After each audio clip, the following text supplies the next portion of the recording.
Patricia Gibson.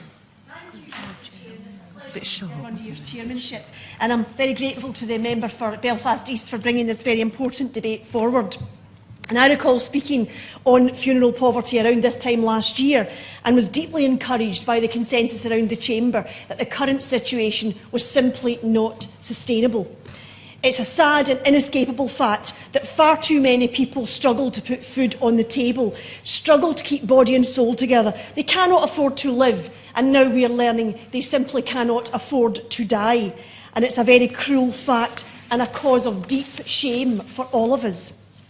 It's a burden for too many families, and I was moved last year following the debate to support the Fair Funerals campaign.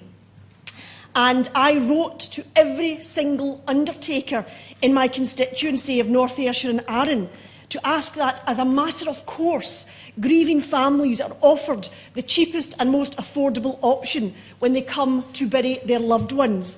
One would think that this would be something that would be offered automatically, but apparently and sadly it is not. And I simply cannot understand why it is not automatically offered.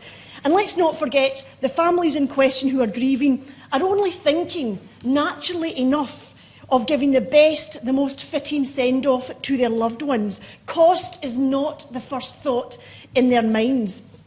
And it's for too many families only after the event that the practicalities of payment truly hit home and leave so many struggling to pay off very high costs, saddling them with debt for many, many years in the future. Social fund funeral payments vary depending on the particular circumstances of those seeking to bury their loved ones. But these payments for those already on benefits or low incomes are simply inadequate in the face of rising costs for even very modest funerals. They're simply not keeping pace with costs, and the average award from the UK Government for help with a funeral in 2014-15 was £1,375. That's less than 40% of the estimated cost of an average funeral.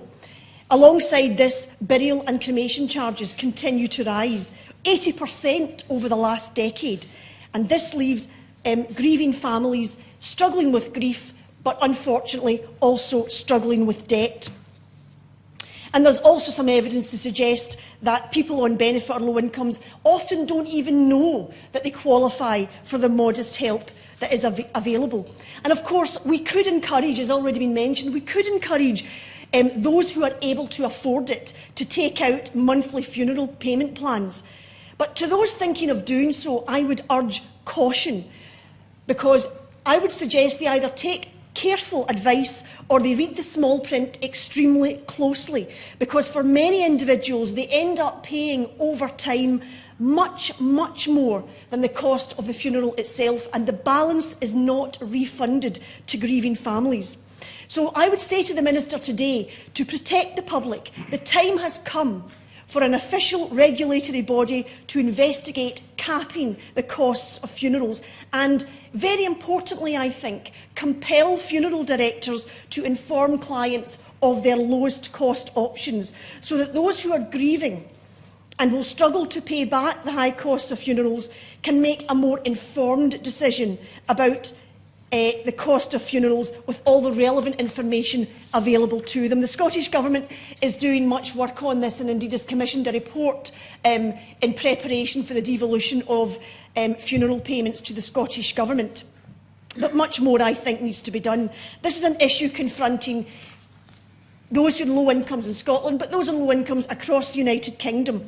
And I know that there is a level of consensus in this chamber, and I'm very interested to hear how the Minister's going to respond. It is to our shame, and I will finish, Mr Chair, where I began. It is to our shame that too many people cannot afford to live and now simply cannot afford to die. Thank you.